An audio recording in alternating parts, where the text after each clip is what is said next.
we are like, okay. So welcome everybody to our the second lecture on the spectral methods module. So we'll continue our discussion on what the spectrum of matrices related to the graphs tells us about the graphs. So two matrices that we talked about are the adjacency matrix and the Laplacian. We spent some time talking about what the eigenvalues of the adjacency matrix do mean. That is, at the very least, we showed that mu1 is always a non-negative number. It's a number between the max degree and the average degree. In fact, not just between the max degree and the average degree. It's lower bounded by any. It's lower bounded not just by the average degree, but the average degree of any induced subgraph. And this one is lower bounded by that. We saw that we saw that if the graph is connected, mu1 is strictly greater than mu2. The first eigenvalue is strictly larger than the second eigenvalue. And furthermore, mu_n could be a negative number, but even if it is negative, its absolute value is always smaller than mu1. And then I stated without proof that mu_n is equal to -1 if and only if the graph is bipartite. So these were some easy things we could tell from looking at the adjacency matrix. We also saw this, I demonstrated some code in which you could actually, given the eigenvalues of a graph of the adjacency matrix as a graph, use that to plot, of the Laplacian, use that to plot the graph on 1D or 2D, and that gave you some pretty nice pictures. So hopefully in the beginning of the lecture, we will study the spectrum of the adjacency matrix. We'll go on to the spectrum of the Laplacian. Then we'll revisit some of those pictures we drew last time and see why actually you get nice pictures while drawing them. In the meanwhile, if you have any questions, let me know. Otherwise, we'll get started with today's topic. So the first application, so we're going to continue discussion on the spectrum of the adjacency matrix of a graph.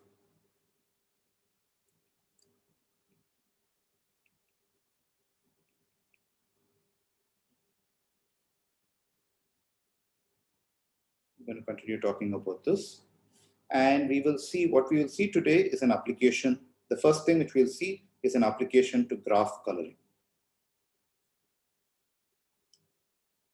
So what is graph coloring? You're given a graph G and you want, let's assume it's an undirected, unweighted graph, and you want to color the vertices of the graph with distinct colors, with as few colors as possible, such that every edge sees, the endpoints of every edge see distinct colors. Now the question is what's the minimum number of such colors to do this? This is a very hard problem. It's one of the classic NP-hard problems. And we'll show that actually the eigenspectrum tells you something to do about this one. So have people seen this problem, graph coloring? Yeah. And do you know of so what we're interested, do you know of a very simple heuristic or the very natural greedy algorithm that comes when you try to color a graph? What's a very natural heuristic that, how would you color a graph?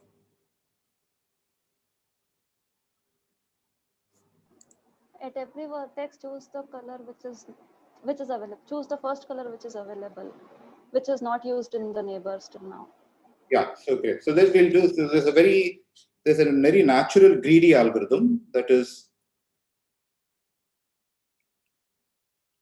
I'm just going to elaborate a little more on what Shubhada said. So Shubhada said just have an ordering on the vertices and now begin coloring the vertices from the order, from the first vertex all the way to the nth vertex. And you have a palette of colors. Let's start with a palette of colors, which is just the empty palette or the palette. You look at the ith color and you look at all its neighbors that you have seen so far. If there is a color in your palette set which is not in your palette set such that it is different from its neighbors that have already been colored, then you choose that. Else you actually add a new color to your palette of colors and color it with that. This is what meant. So let's actually going to write it a little more, belabor on it a little more. So let's order the vertices according to some permutation.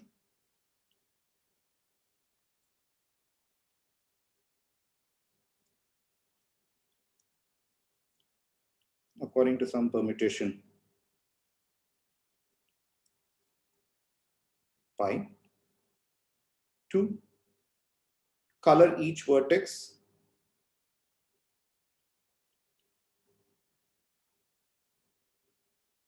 in order according to pi,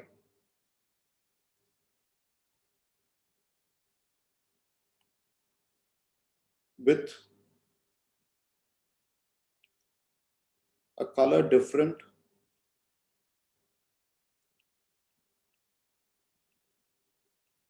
from its neighbors that have already been colored.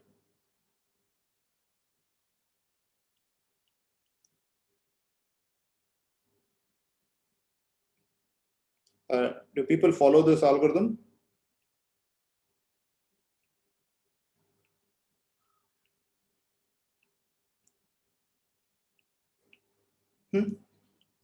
Okay. Okay, so this is a natural algorithm. What is the, if you color it this way, what is chi g? So chi g, what's the bound you can put on the number of colors? This is what is called the chromatic number of the graph.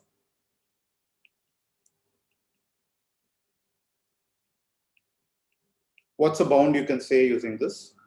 What will be the,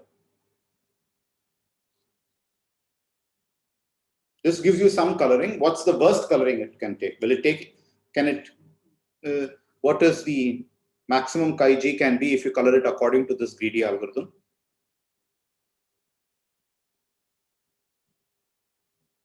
So notice that anytime you color a vertex, how many colors can be exhausted? At most the degree, this one. So you always, every vertex is adjacent to at most the degree number of color vertices. So you always, if you had a palette with d max plus 1, then you will always be able to, you will never need to choose a new color.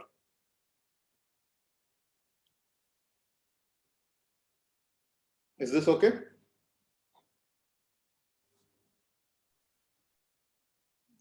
Yes. Or no? Yes. But what we'll show is actually, this gives you a little better than it. Suppose the permutation pi, suppose permutation pi has the following property. We associate a number k pi such that, which has the following property.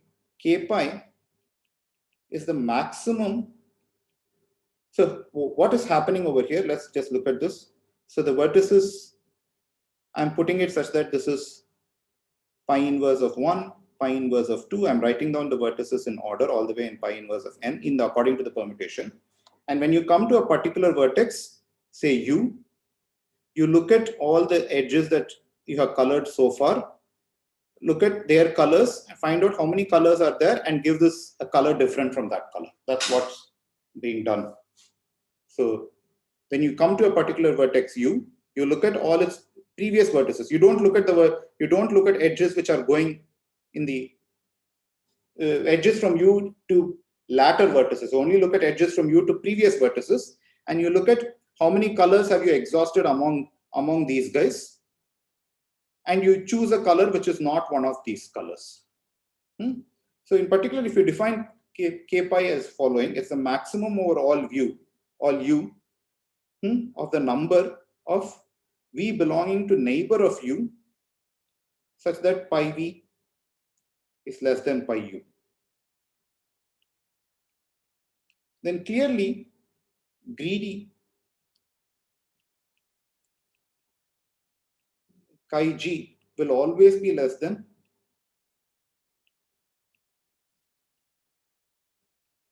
k pi plus 1 if permutation chi is chosen.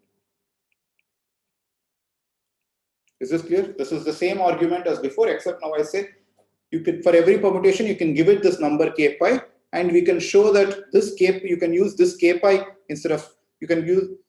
So what we have actually shown, the greedy algorithm actually gives you the stronger bound. It tells you this. So in particular, it says that chi g is less than or equal to min over all pi of k pi plus 1.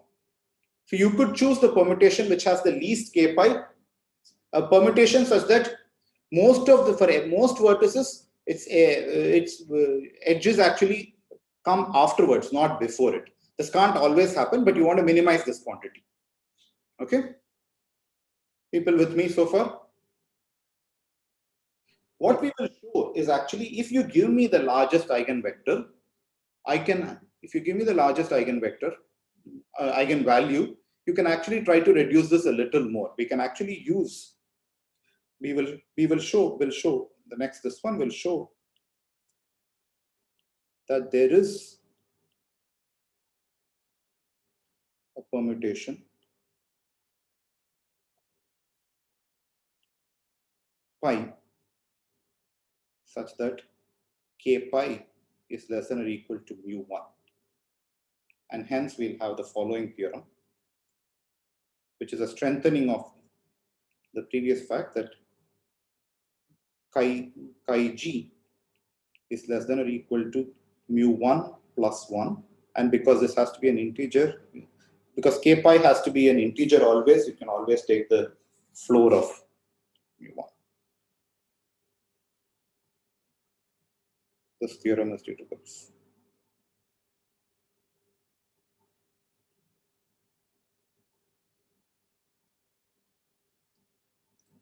Okay. All I need to show is this particular fact. If I show this, suffices to show star.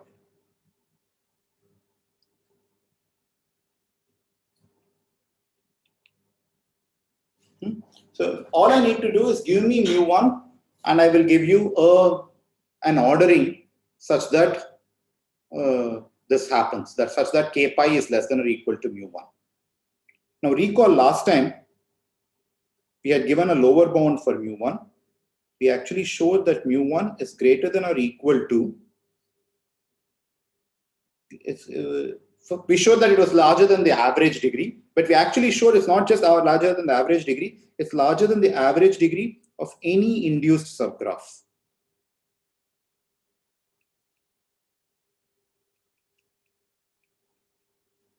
People recall this? So we will use this lower bound of mu1 to actually get an ordering. And what's the ordering? I'm going to order vertices in reverse as follows.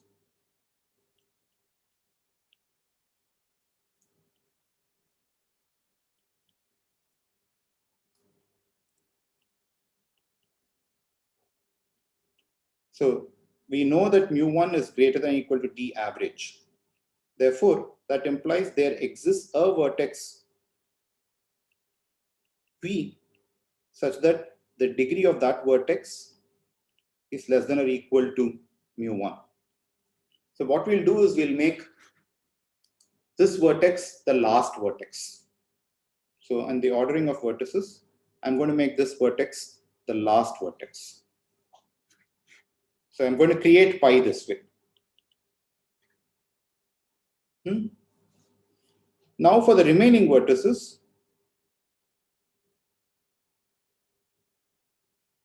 so certainly this vertex satisfies that it's the number of things to it is larger, is smaller than or equal to mu. Now for the remaining vertices, what's the next vertex I want to put here? We'll look at the graph G minus V. And we know mu1 is larger than the average degree of even this particular graph. Therefore, there's a vertex over here which has, therefore there exists a vertex, so this let's call it Vn. There exists a vertex Vn minus 1 such that the degree of Vn minus 1 in G minus V, Vn,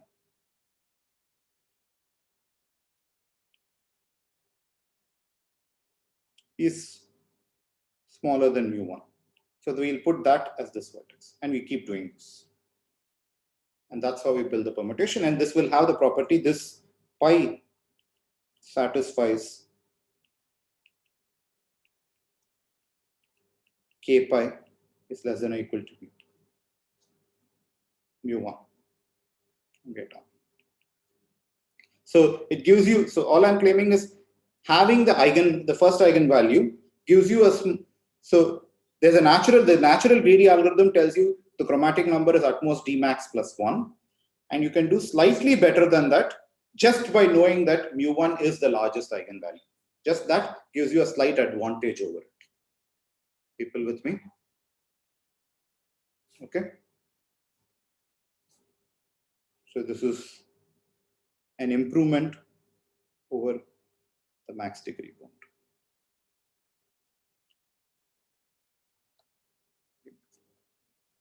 And I haven't changed the algorithm at all. It's just, I'm going to claim the very same algorithm does this for me, except that it's you have this extra piece of information about the largest eigenvalue, which you're using to do this. Okay. So we're just going to give a few examples like this to show how the eigenvalue gives you some one. So the next example which we'll look at is also related to coloring, which is what's called the Huffman bound.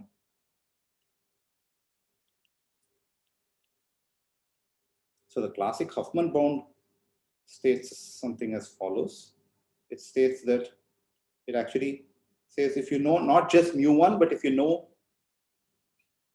So this is a lower bound. Notice that this is an upper bound on chromatic number. It says the upper bound is at most mu1 plus 1. That's what we have seen. Now I want a lower bound, and Huffman bound says this is, if you know a little more of this one, this is greater than 1 minus mu1 by mu. This is mu1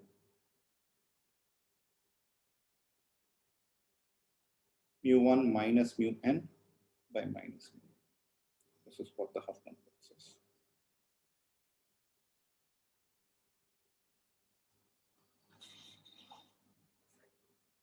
Okay. What we will do, we won't prove the Huffman bound. We'll instead prove the following. Today we'll prove the following. We'll prove the Huffman bound just for deregular graphs, not for all graphs. And in fact, in this case, we'll prove a stronger statement.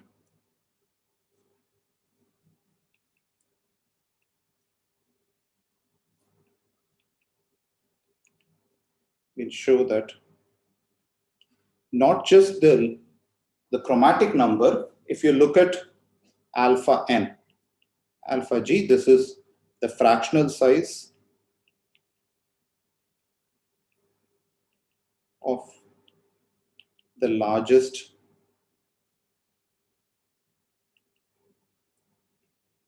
independent set.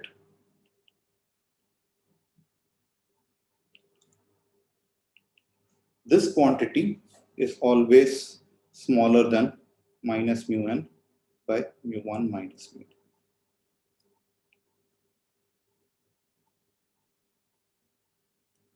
Notice if the largest independent set is smaller than this, certainly the chromatic number divides the graph into chi-g independent sets. So each independent set is stating, this theorem states that each independent set is of at most so much size. Therefore, in particular, let me write this for deregular graphs.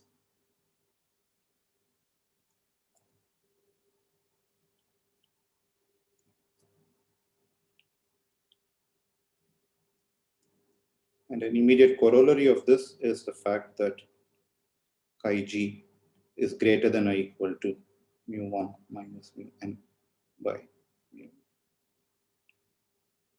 Yeah, which is what the people, I don't need t here, I only need that it's a regular graph. Is the statement clear?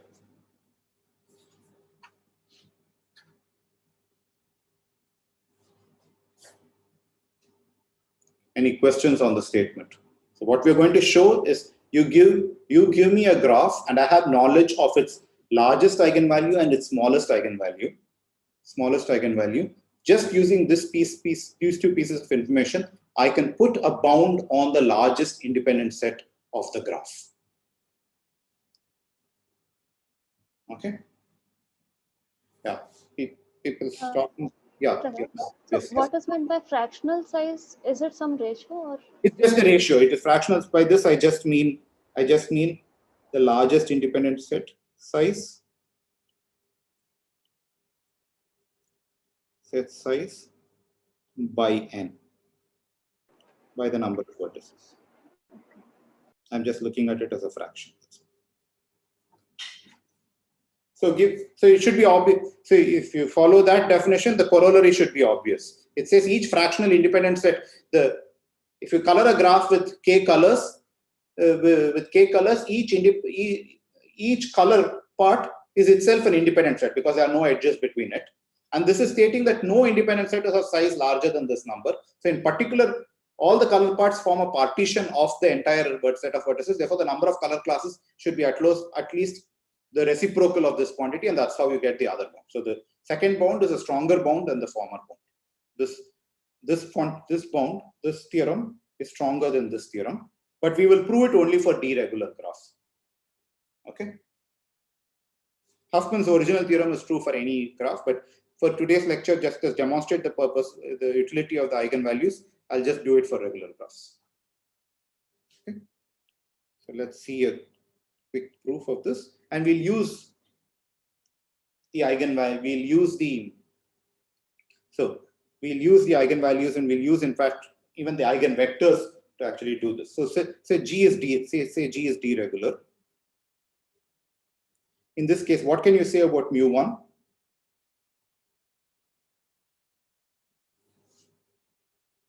D. Mu1 is D itself. And what can you say about the corresponding eigenvector phi1? All constant, all ones. All ones. So let's just normalize it so that it's a unit vector. So I'm just calling it n, and n is the number of vertices. Okay. So let S be the size of the large. Let S be let S be any independent set.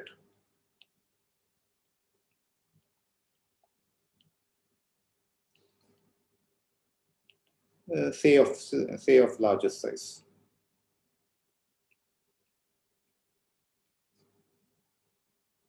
So in particular, we have mod S is equal to alpha n. So it's that fraction. Now let's come up with f, which is the indicator function. So f is a function. So I'm going to come up with a function. So this is going to be quite common. I'm going to do this proof a little slow because this sort of proof is going to happen several times. We're going to have a function on the set of vertices. And we're going to write this as an indicator function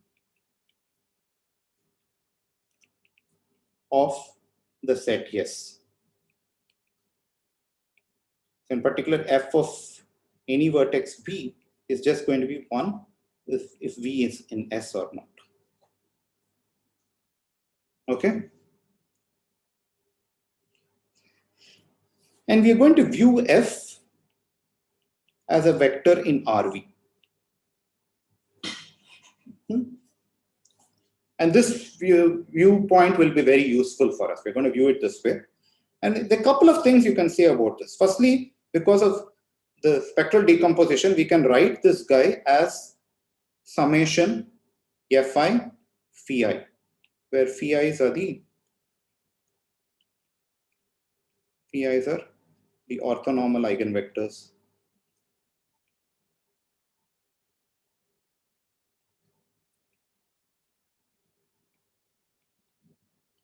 of A. I going from 1 to A. Because they form an orthonormal basis. We saw this last time. You can write f actually in this. Okay.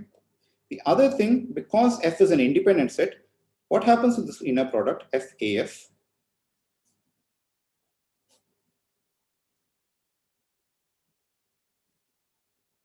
Notice that for the adjacency matrix, we saw that this is exactly, what was this? This inner product was exactly over all ordered pairs, UV, so it belonged to the edge, it was FU, FV. So what would this be?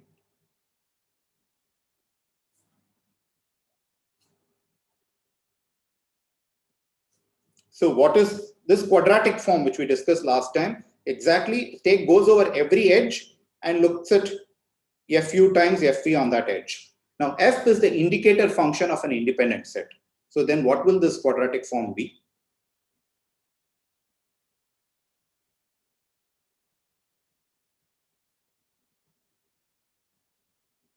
What is this? What is this form going to be? What is each of these quantities?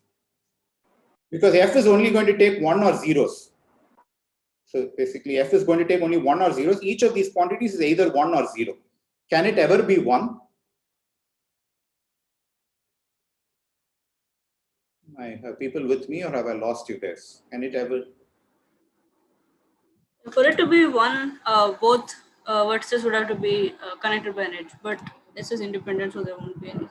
So in particular, this has to be 0 because f is the indicator of an independent set.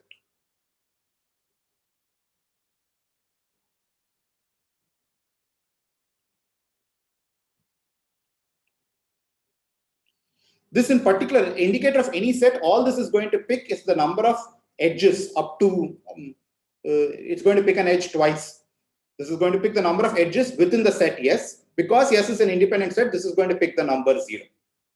Okay, good. So this is the key thing which we are going to use. Because it's an independent set, we have this property. It's 0. But let's write, but we know AF, this is the thing, but AF summation Fi phi, which is what? Which is summation mu I Fi phi. Because phi's are eigenvectors with eigenvalues mu I. Therefore, FAF, what will this be? This is just inner product of Fi phi and mu I Fi phi. And what would this be?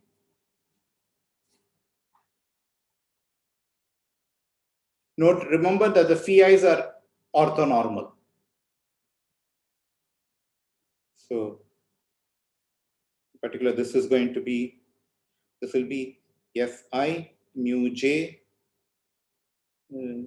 Fj inner product phi phi j over all ij's. So this would, but because the inner product, this will just go over the orthonormal, guys. This will just be mu I Fi squared. So people with this, I'm sort of getting it's extremely quiet today. Are people following what's happening or? Yes. So this is quant. So notice what have we got at this point? We have got 0 equals summation mu I Fi squared. Now, Fi squares are all non-negative numbers. Fi squares are non-negative numbers. Therefore, this somehow you're taking some linear combination of the Fi squares by mu I, and you're getting 0 at the end of it. So somehow these numbers are being added to eventually get 0. Let's stare at it a little more closer. So let's look at what is F1. F1 is exactly the component of F along the first eigenvector. This is the component of F along 1 over square root n 1. What would that be? It's going to pick up a 1 only when it's in the indicator, this one, and 0 otherwise. So notice that this is exactly the size of S by square root n. So this is alpha times square root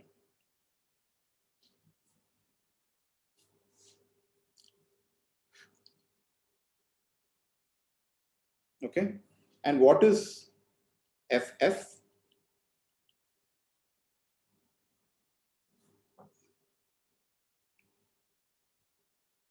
This is just summation FU over all U and U. Notice this is exactly size of S. This is alpha. Today is extremely silent. I do not know why. People, and FF is also summation Fi squared. So we have these following two quantities. I'm going to use these two. F1 is alpha square root n. Summation Fi square is alpha. So we're going to use these two.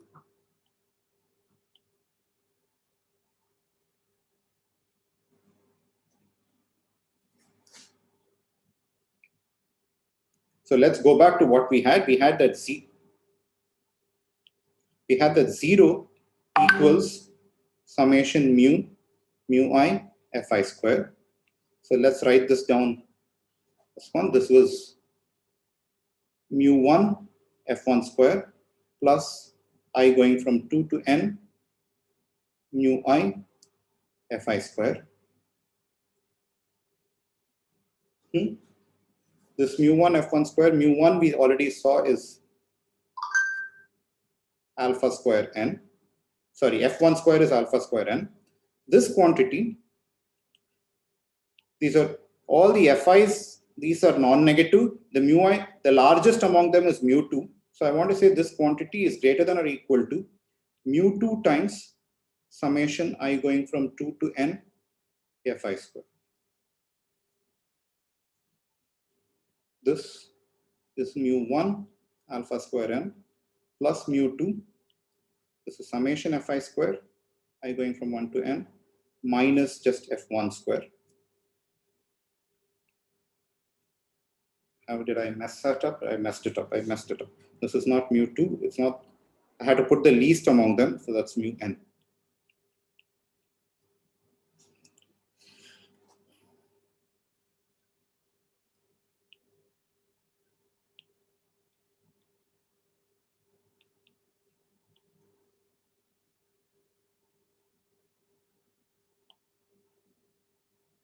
And then you just rewrite this. Rewriting, you will get the required inequality. The one which we wanted. Alpha is less than or equal to minus mu n.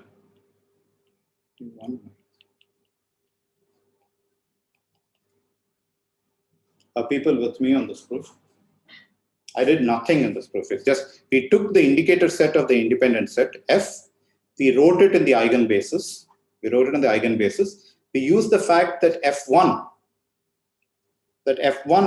is of this form and summation fi square is alpha n. We just use these two to get our final result. Just okay. So this is what's called the Huffman Bound. So I want to make a few remarks before I move on to the next topic. Is the proof of this clear? Stop me and ask me if you don't follow the proof of this. Any questions?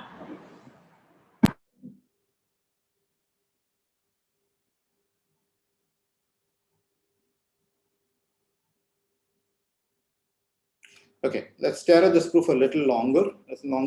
What did we use about the adjacency matrix in this proof? One, of course, we use the fact that the adjacency matrix has an eigenspectrum. It has an eigenspectrum.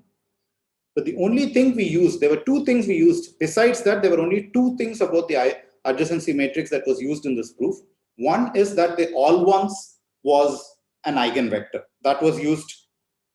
The fact that the all ones was an eigenvector was being used over here.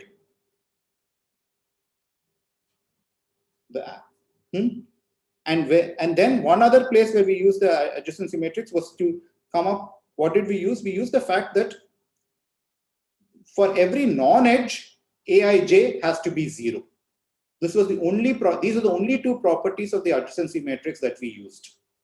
Any matrix which had these two properties. What I want to say is the above proof.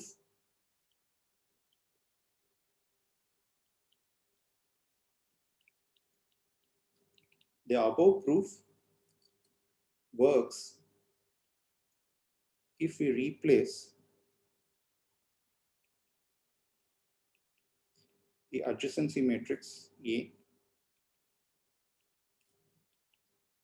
with any other matrix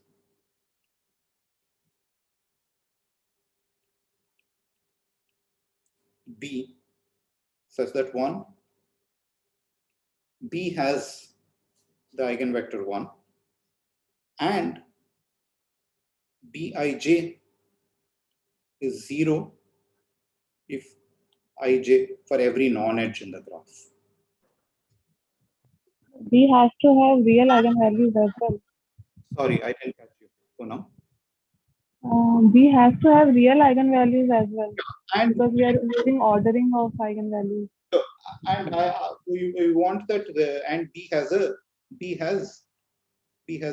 real eigenspectrum.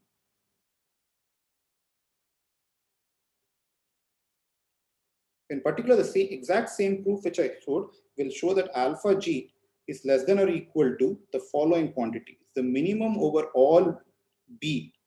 To answer pronounce this one, let's make B to be symmetric. By symmetric, it will be forced to have this one. Yes. Yes. And let's come up with the quantity lambda min.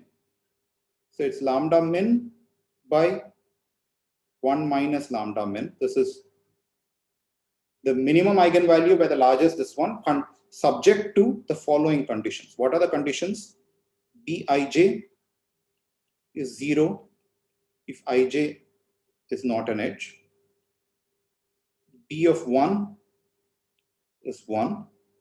And B lambda min is the smallest eigenvector, which is this semi-definite condition. So if I run this, I want to claim that actually the proof above shows this theorem. So you can run over, choose, instead of the eigen adjacency matrix, you can choose any other matrix which has this property, and you would still get the same proof actually shows this. And this is actually defined to be, this quantity is what is called the Huffman theta function. Okay. The exact same proof shows you this. You could have worked over any B. Therefore, and this, the problem which I written now is a convex optimization problem. So you can run over all B, find out the B which minimizes this quantity and output that. Okay. So actually, Lowash further strengthened this convex optimization problem. Lowash further strengthened this to get the following thing, which we will spend a fair amount of time in a couple of lectures from now. Lowash further strengthened this.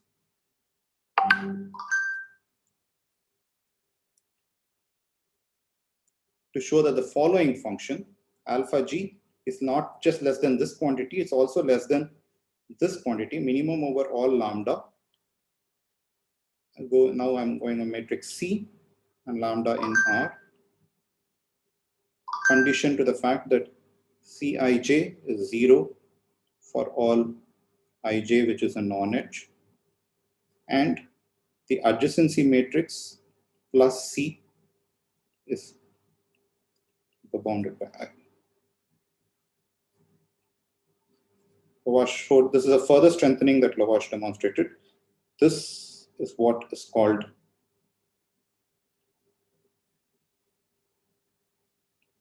the theta function, and we'll actually spend a lecture or two on this later. This is called the Lowash theta function. It's sort of some strengthening of the Huffman bond that we just saw.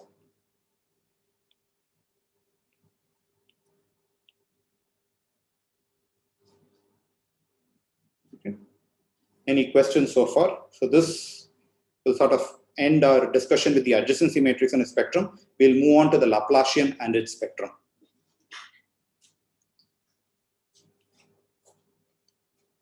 Questions? Okay. Can you show the theta h expression above? Expression? The theta h function. The theta, this one? Okay. Yeah. I just wanted to see that. Okay. Thank you. Yeah. We will discuss this in more detail. This is not the most cleanest way of writing the theta function.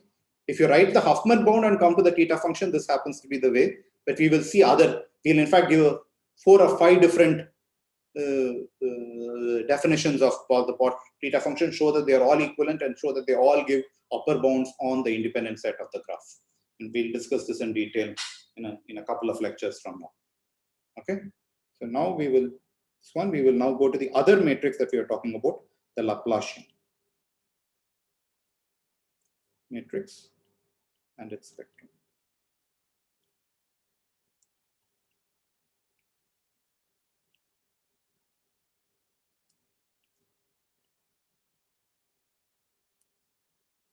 So recall, the Laplacian, we defined it to be LG is the diagonal matrix minus the adjacency matrix.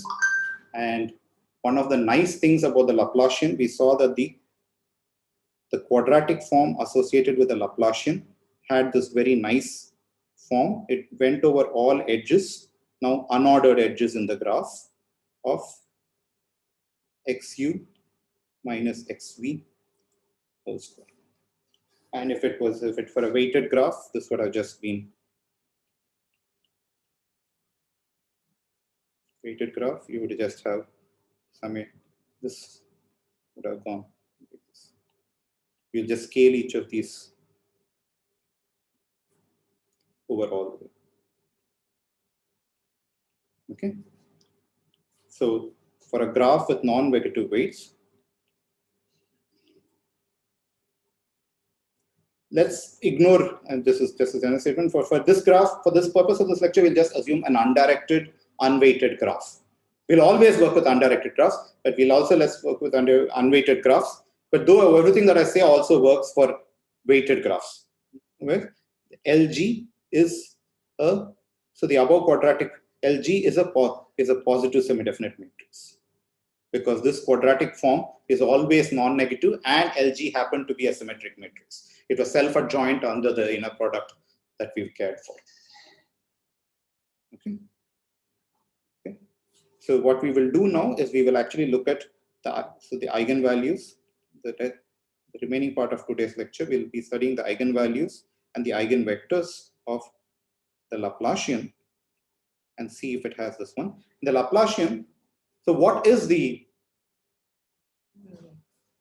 there is, given this quadratic form, we saw that the eigenvectors are actually, we saw this notion of a Rayleigh coefficient, and we saw Courant-Fisher, which is said the minimum eigenvalue is the smallest value of the Courant-Fisher of the Rayleigh coefficient, the maximum eigenvalue is the largest value. Okay, now let's stare at this quadratic form, the quadratic form of the Laplacian. So let's call these guys, let's call them lambda 1. This time I'm going to write them the other way around. Lambda 1 is going to be the least guy, and the corresponding eigenvectors I'm going to call them psi 1, psi 2, psi n. We know that there exists a full spectrum. These are in the reals. They exist real guys, and these are in Rn. Let's just look at the least eigenvalue and its corresponding eigenvector.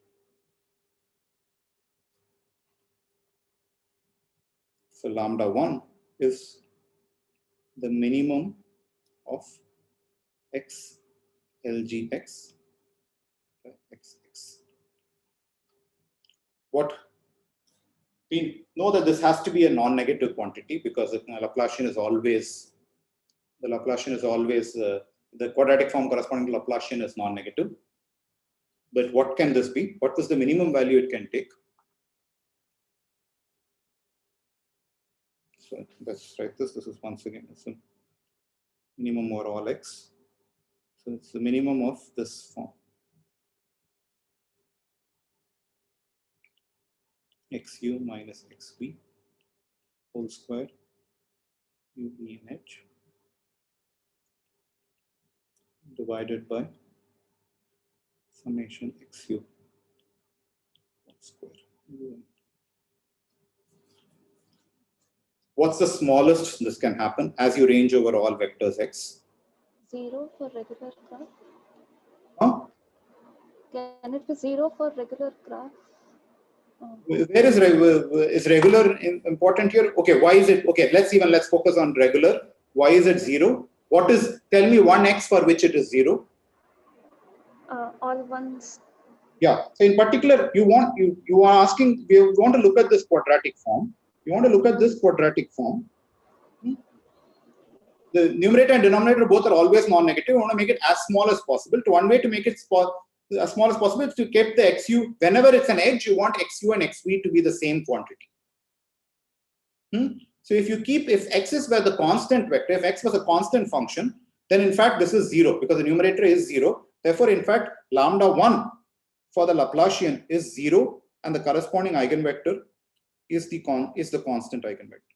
This doesn't care about This didn't care about regularity, notice it. It just cared that whenever there's an edge, the two endpoints have to have the same value. So if the graph is connected, everything in the connected component has to have the same one value.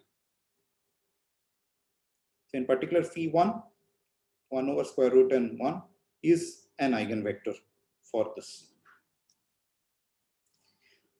But you can ask a little more one question.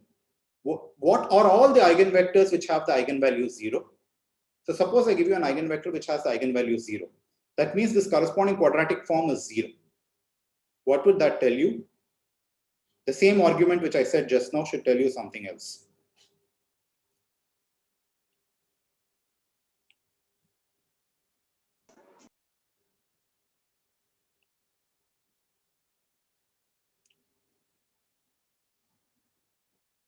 If I give you a vector, an eigenvector, which has eigenvalue 0, according to the Laplacian,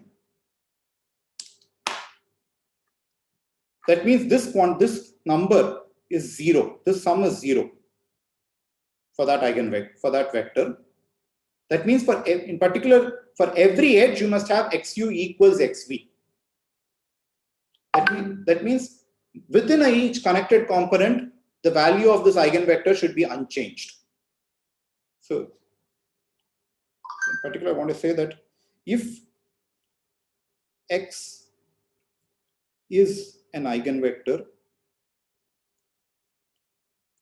of Lg corresponding to the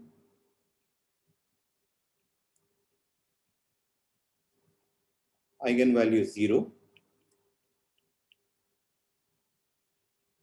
then x must be constant on each component, connected component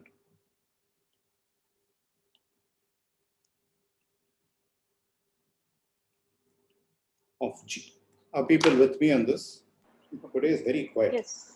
So if x is an eigenvector corresponding to the 0 eigenvalue, particular it means for no edge can x be giving two different values. That means within each connected component, x should give you the same value. Therefore, x should be constant. So x should be just this vector which gives it a constant for each eigenvector. Notice if you give any such vector is in fact an eigen, does have the corresponding Rayleigh coefficient is 0. So it is the eigenvector, it corresponds to, it is an eigenvector. So in particular, you will get that it's easy to see from this that the number of the multiplicity of the 0th eigenvector, the multiplicity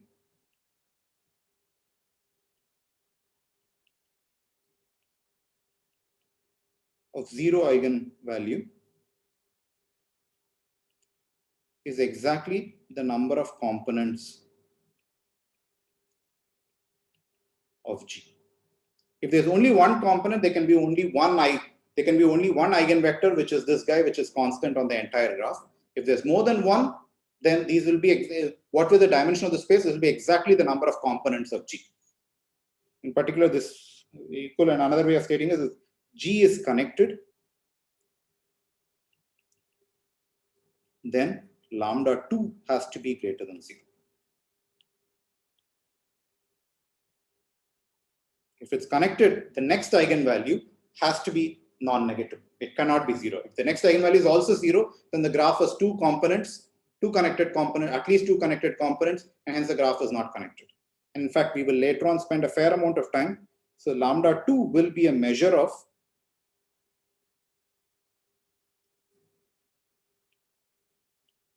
how well the graph is connected.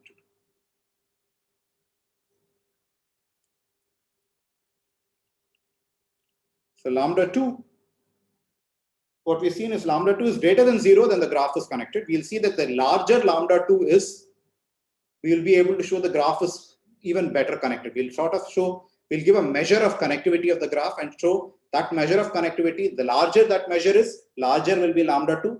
And in fact, other way around also, larger lambda 2, you will be able to show that measure is done. So we'll do this, and this will be via what is called the Cheeger inequalities.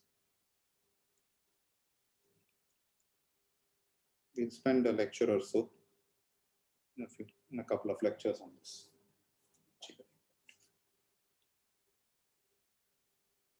Okay. Okay, so don't have any questions. So let's actually, I wanted to do a little more, but before that, make it a little more interactive. Let's go back to the pictures that we drew last time, and want to ask, why does the Laplace, when you draw things using the Laplacian, why did you get nice pictures? So I'm going to stop sharing this screen and I will share.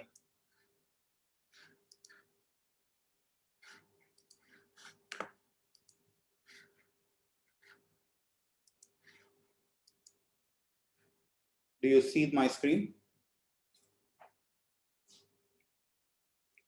Yes. Yeah. So, Yes.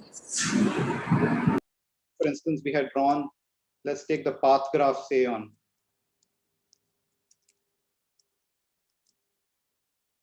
So this is just some code which I've written up, which takes a path graph and outputs the corresponding adjacency matrix. It outputs the adjacency matrix in its sparse representation. It only writes down what are the non-zero entries of the adjacency matrix. This is the actual adjacency matrix. And this is the Laplacian. We saw all of this. And then we saw, I'm just repeating these. This was the one. And I wanted to plot this graph. So let's plot. So we did this plotting of the graph in which we used, so recall this from last time, we took the second eigen, so what is this going? It's taking the second eigenvector and the third eigenvector of the particular graph. In this case, a graph on 12, it's a path graph, it's the line graph on 12 vertices, and it's plotting using the second eigenvector and third eigenvector to plot it. Basically, it's for every vertex v, it's taking its first coordinate to be the second eigenvectors, what the second eigenvector value gives, and the third y coordinate to be the third eigenvector, and plotting that particular point on the graph. It's plotting all of these points and then connecting to points if they are connected by an edge. So this is what you get. Let's do it slightly different. Let's do what happens if you did, instead of a path graph, let's suppose you work with a cycle. So the ring graph on this, sorry. So the ring graph, everything is, so it's 2, 1, 12 is a ring graph. Let's take that particular thing. Set its Laplacian. Get its eigenvalues. Then let's plot this one. So it plots it this way. Notice we only gave the adjacency matrix representation. We only gave the spreadsheet in which we told which two vertices are connected. It sort of did this. And we saw even nicer pictures. For instance, if you took the grid graph, let's take a 4x4 grid.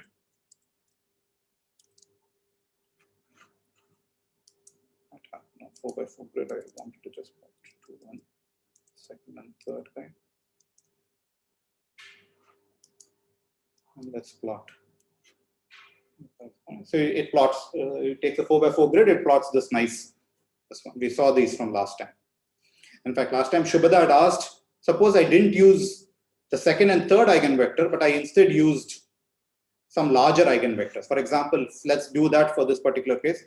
So here I plotted it using the second, V was the second and third eigenvectors. Instead of plotting the second and third eigenvectors, let's plot it using say the 15th and the 16th, the last two eigenvectors.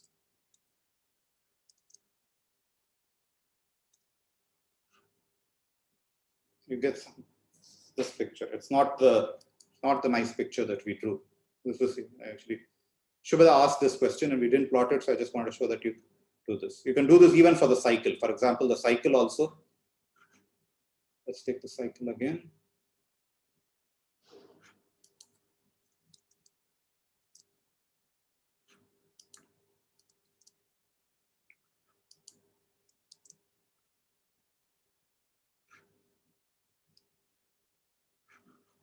Cycle. Let's use the 11th and the 12th eigenvectors to plot instead of the second and the third. And then it plots something like this. Sorry, this was not the cycle, this was the path graph. Even then, it's something quite bizarre that it plots. Okay, but with me, we also saw this for the sort of the platonic solid. So now I sort of took the icosahedron. And this is something we did last time. I'm plotting it using the second and third eigenvectors. Actually, now we'll plot a 3D version of it. If you plot the second, third, and fourth eigenvectors, you get the icosahedron. You actually just finds out what is the icosahedron and plots it this way. And we wanted to know why does this plotting actually give you such nice figures? We saw this not only for the icosahedron, we also saw this for the other. For example, just take the cube.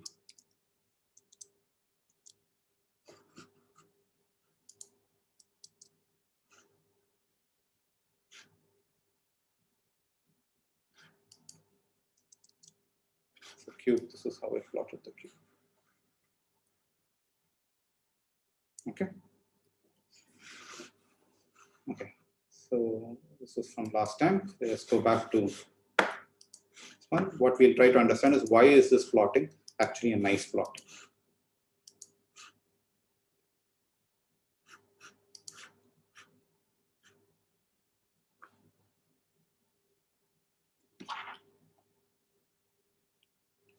So this is called the way we have done it. This is called what is called Hall's drawing of graphs.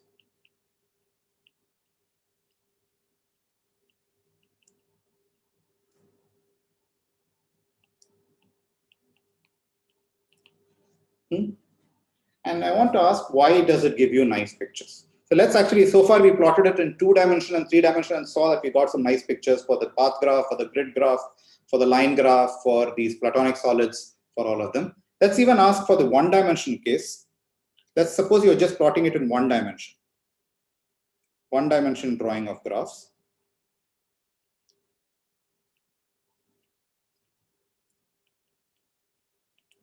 What is this? What you want to do? You want to plot what is the goal over here? You want to plot the vertices on a straight line. It's just 1 dimension. It's not on a straight line. We want this to be somehow nice. In what sense nice? We're going to draw the edges in this thing. So we want the total. One measure is we're going to, for every edge, say we're going to draw a particular line distance. We want to minimize the sum of the squared edge distances because those are the lines we are going to draw. So I want to plot the vertices on a straight line such that it minimizes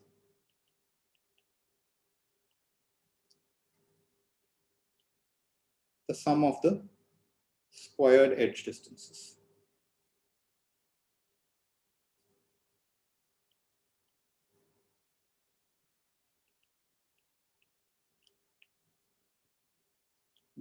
How do we formulate this? This is, if you're going to draw it in 1 dimension, this is basically a formulation of this is basically we want to find an x from V to R. We want to find a 1-dimensional embedding of the vertices such that summation xu minus xv whole square is minimized, or as you go over all edges.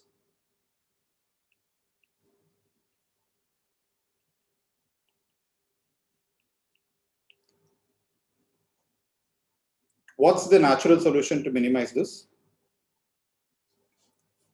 The first thing, notice that the solution scales. So we might as well assume the x's are, so the first observation which I'm going to say is, since the solution scales,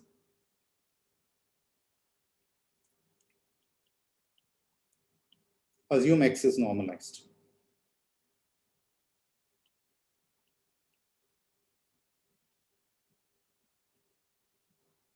That is mod x squared, which is xx is 1.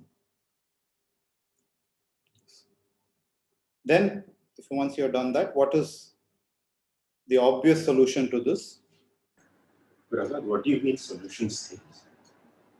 So since you're not, what do I mean solution? Since you give me any vector, it will sort of, what is the minimization? The minimization is give everything to be 0. Certainly. Give all the x's to be 0. So what I want to draw, in these plots which I drew, I don't mean solution scale. So what do I mean?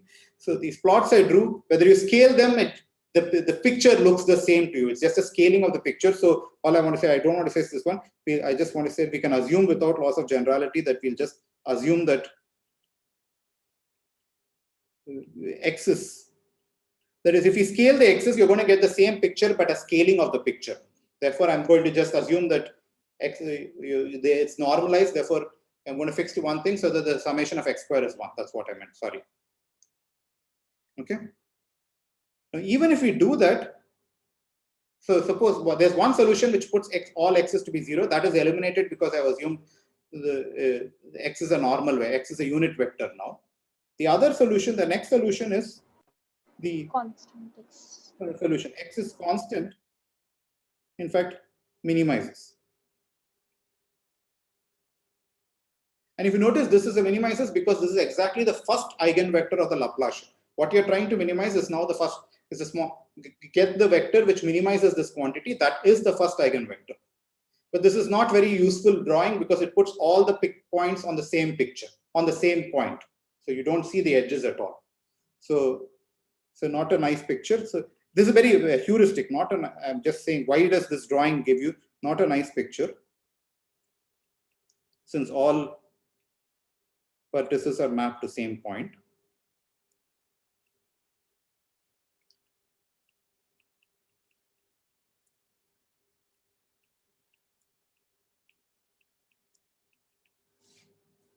So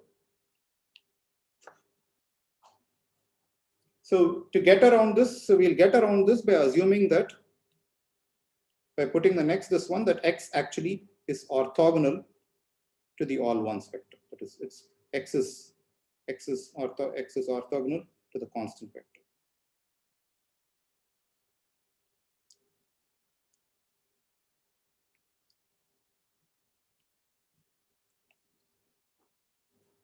But now, if you want to minimize this, now if you look at minimization of x in R to the v, x orthogonal to the all ones vector, summation xu minus xv square,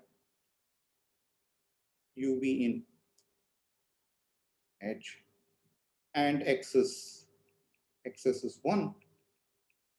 If you stare at our Courant Fisher, this is exactly lambda 2. This is exactly lambda 2. So if you want to draw it on a line, the x vector, if you want to draw this on a line, the thing to choose is actually and the corresponding x, and the corresponding function which you should be choosing is the second eigenvector. X is psi 2, the second eigenvector.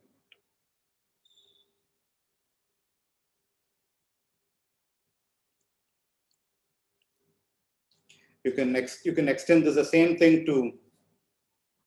Therefore, in some sense, I'm just stating that psi going from V to R is in some sense is the best in whatever one-dimensional drawing of the graph. So if you want to draw the graph on a one dimension, that's the best thing that you should be doing. Now you can ask the same thing about what about 2 dimensions? Why did what we did? What we want is now we want to find the x coordinate as well as the y coordinate. Basically, we want to find these both, such that we want to minimize the edges. Basically, which is summation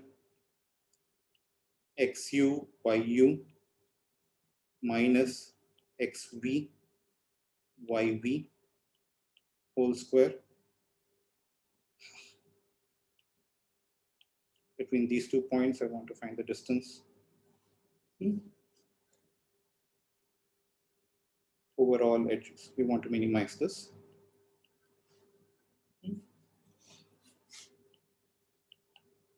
This is exactly, Pythagoras theorem will tell you that this is exactly uv in edge,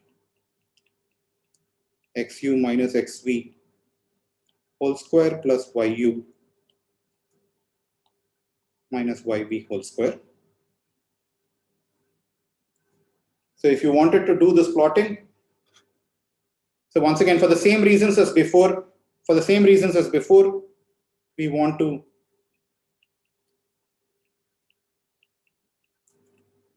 have X and Y to be, let's assume mod X square is 1, mod Y square is 1, X is orthogonal to the all ones, Y is also orthogonal to the all ones. What's a solution you get this way? What's the best solution that minimizes this? X equal to Y equal to second. So actually you have to use X equals Y and both of them to be the second eigenvalue. But this doesn't really give you a nice solution. It just puts it on the it puts it on the diagonal. It just moved what you drew on the one-dimensional line. It made it on the diagonal sort of, because it made X is equal to Y. So you'll get the D. So the best solution for this is X equals Y equals psi 2. But this gives you the degenerate solution, sort of the degenerate one-dimensional drawing. So you want the second dimension to be sort of different. So to prevent this, you sort of further ask X is orthogonal to Y. It is X, this one. And now if you notice it, what you will get, the best solution will be, this will, if you stare at this, this will yield X to be psi 2 and Y to be psi 3, or the other way around, as a candidate, as candidate solutions. And this is why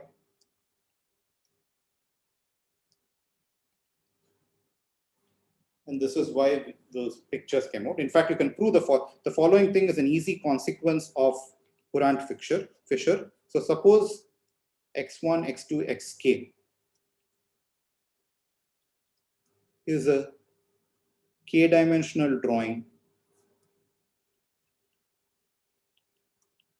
of the vertices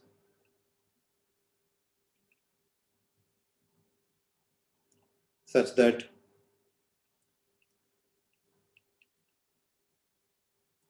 the xi's are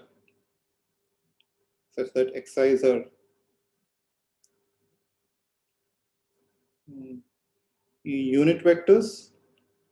Let me just write it symbolically, such that one mod xi square equals 1. They are all unit vectors, and furthermore xi xj is 0 for all I not equal to j. They are actually vectors.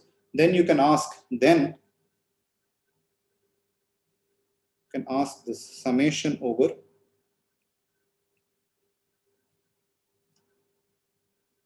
uv in the edge, or summation of I going from 1 to k, xiu minus xiv, the whole square. This will always be larger than or equal to summation j going from 2 to k plus 1 of the least smallest eigenvectors, lambda j. So in order to choose this, if you're drawing a k-dimensional drawing, the best thing to do is actually pick up the second to the k plus first eigenvectors, use these as coordinates to draw the graph. So this will give you, if you want to minimize, if this is the quantity you care to minimize,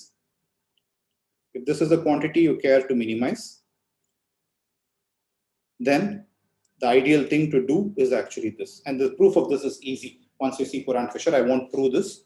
It's easy to do. Yes. And why is this the quantity which we care to minimize? Like, why do we work with this objective function and No. It's just, so that's why it's a heuristic. It's just, what do I want? I want to minimize, when you draw these, you're plotting the vertices on the graph, and you're drawing this 8 lines whenever there's an edge between these two plots. You want to minimize so suppose the energy function is how much time the length of the line, the length square of the lines is a thing you want to write. If you do that, then this happens to be the nice objective which you want to minimize. Okay. exactly what that's being minimized over there. Prahladh, the exercise you wanted them to be orthogonal to the all ones also, not in this. So into k-dimensional vector and further xi is ortho, xi is 1, 0 for all.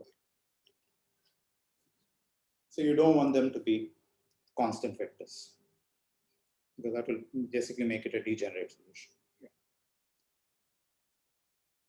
Ishan did this. No, Ishan, this is it's no real reason. It's just this theorem is stated, of course, valid what I have stated. And this is just one nice way of drawing. If you draw it, you want to minimize sort of, you're drawing this graph, you're going to have all these line edges going across. You want to ensure that the total sum square of the edges is as small as possible, so that if you draw too many lines, then you possibly can't see the graph well enough. So this is one motion of this one, and it sort of, if you want to take this as your minimization, this one, then you should be plotting it according to the corresponding eigenvectors. Okay, yeah, got it. Okay. But the question is this, so in other words, if you want to draw a graph, this tells you the best way to draw a graph is use the eigenvectors in this sense. And the question is, does this always give you nice pictures? So I sort of cheated and picked up graphs for which it has nice pictures. I gave you the line graph, I gave you the cycle graphs, I gave you the grid graph, I gave the platonic solids, the icosahedron, the dodecahedron, the cube, the tetrahedron. We saw all of these, and all of these, if you plot it this way, you really get nice plots. Okay.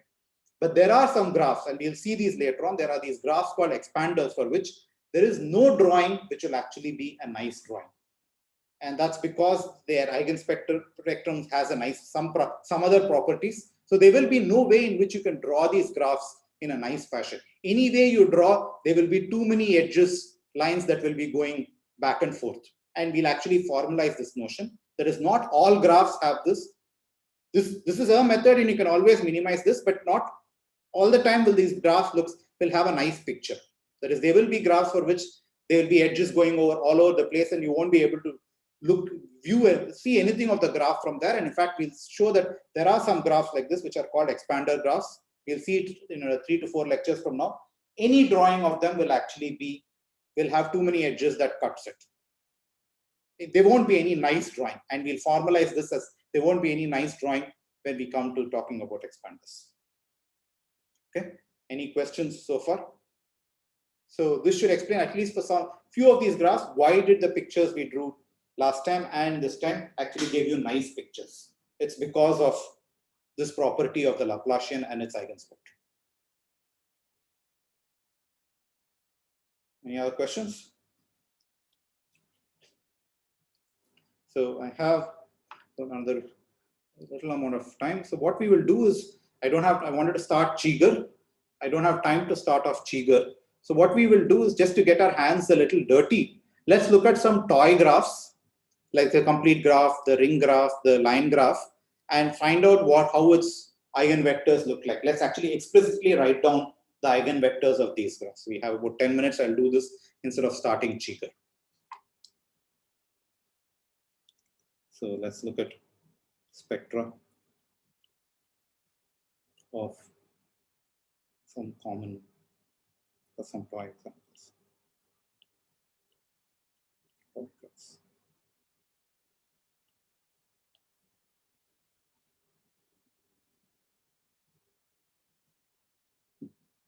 So let's start with sort of one of the nicest graph. It's the complete graph.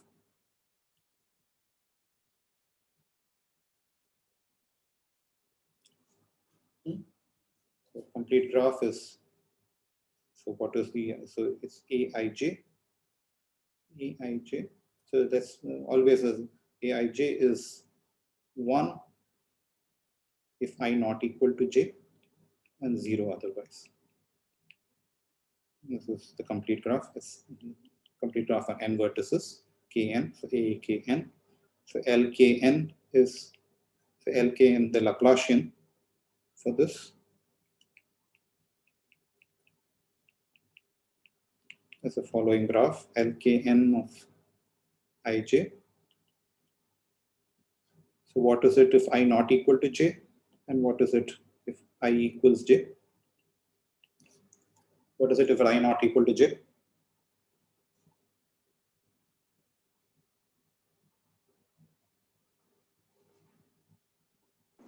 -1. -1, yes. Y equals j. N. N N or -1. N -1. N. That's the degree. Okay.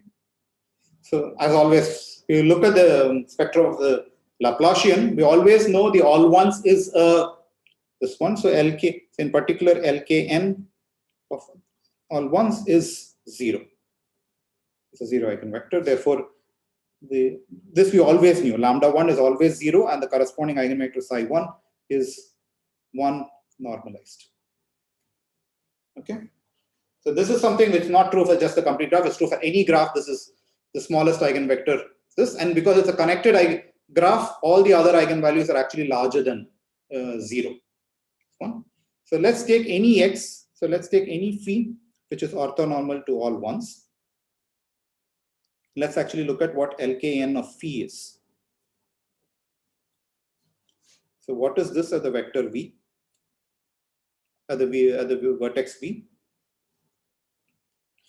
Notice that this is just going to be n minus 1 times phi of v minus summation u not equal to v phi of u. Is that right? So it is just the multiplication of that row of the Laplacian with the x. So it is exactly this quantity, and this is n minus 1 phi of v. Because it's orthogonal to all ones vector, summation phi u is 0 over all this ones. Therefore, this is exactly plus phi v. So this is n times phi v. So any vector orthogonal to the all ones is actually an eigenvector. Hence, any phi orthogonal to the all ones is an eigenvector with eigenvalue n. Therefore, the Laplacians, this one is basically, so LKN, this is its eigenspectrum. Its spectrum looks like this. It has eigenvalue, it's 0 with multiplicity 1. And n, it has the eigenvalue n, but this is with multiplicity n minus 1. N minus 1 appears. So the entire n minus 1 dimensional space, everything orthogonal to the all ones is an eigenvector. Choose any n minus 1 orthogonal vectors in it, any basis for that, that will form an. Is this okay? So this is the Laplacians, the complete graph Laplacian. Okay. Let's look at a slightly more. That was very easy. That was quite easy. The complete graph is easy, and this spectrum was just that.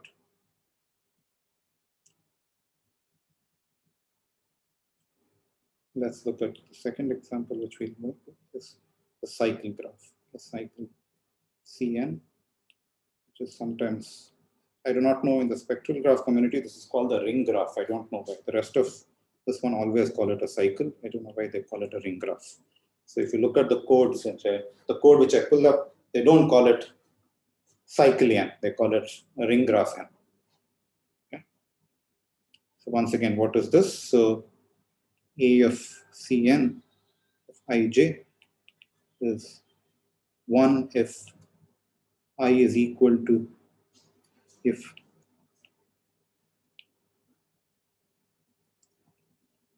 I minus j equals 1 mod n and 0 otherwise. So that's sort of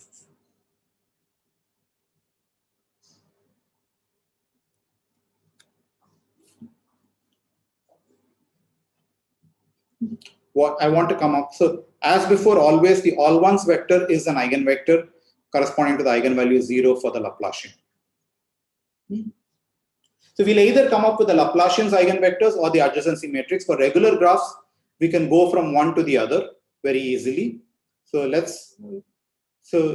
actually, so I've drawn this, I've drawn the cycle over here.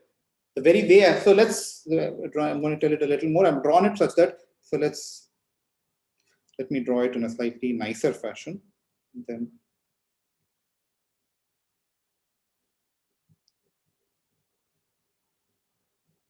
yeah, so let's draw the cycle in the, let's draw the cycle in a unit circle.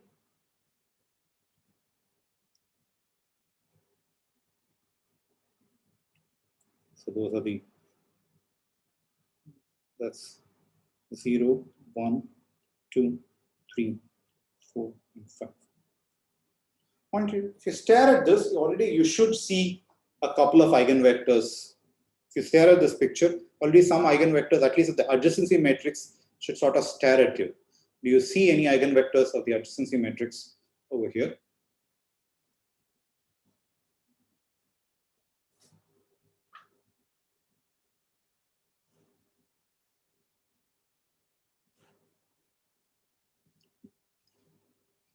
This very pictorial drawing of the thing. By the way, this was the drawing which, this is the drawing. If I draw the C6 cycle, I got this. This is exactly what I would have got. So this picture should tell you something about the second eigenvector and the third eigenvector already hidden in the way I have drawn this graph.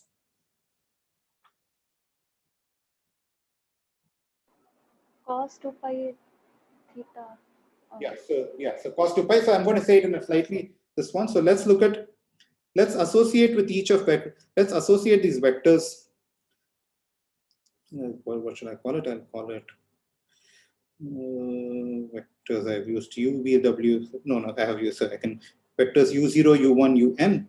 So this is U0, U1, U2, and so on. These are the vectors I'm associating with this one. So in particular, Ui is exactly what this one is. It is cos 2 pi by n, cos 2 pi I by n, and sine 2 pi I by n. It's that vector. It's that point.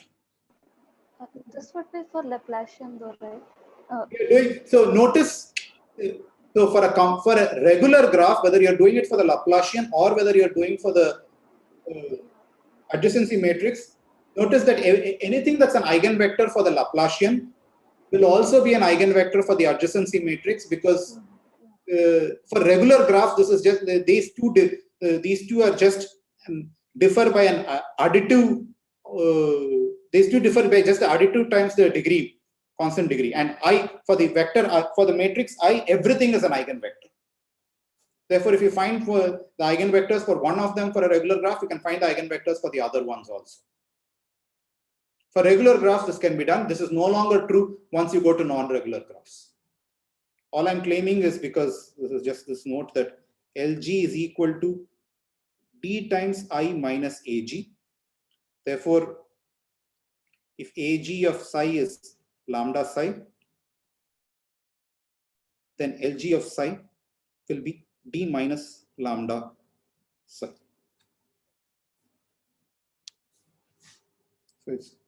So for regular graphs, you can just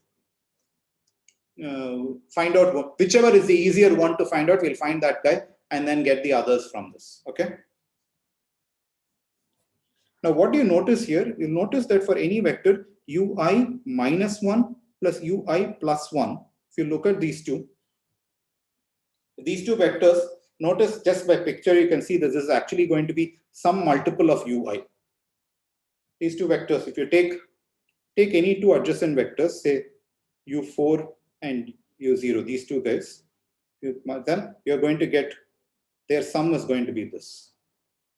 But this is exactly sort of how the adjacency matrix. In fact, this sum, you can, if you look at it, the scaling will actually be 2 cos 2 pi by n. So this tells you actually these two vectors, that is, there are two vectors which I have pushed out now. I've got one vector which is xi being cos 2 pi I by n, I going from 0 to n minus 1, yi is sine 2 pi I by n, I going from 0 to n minus 1. So x and y are eigenvectors of ACN with eigenvalue 2 cos 2 pi by n.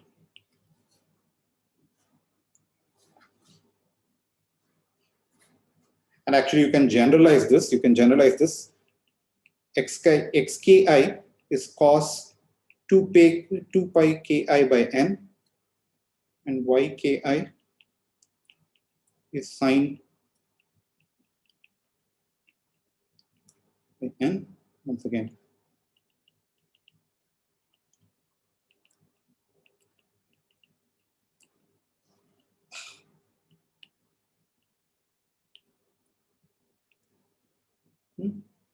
and it's easy to see that these xk and yk are eigenvectors of the adjacency matrix ACN with eigenvalue 2 cos 2 pi k by n. And particular, you will get the entire eigenspectrum is obtained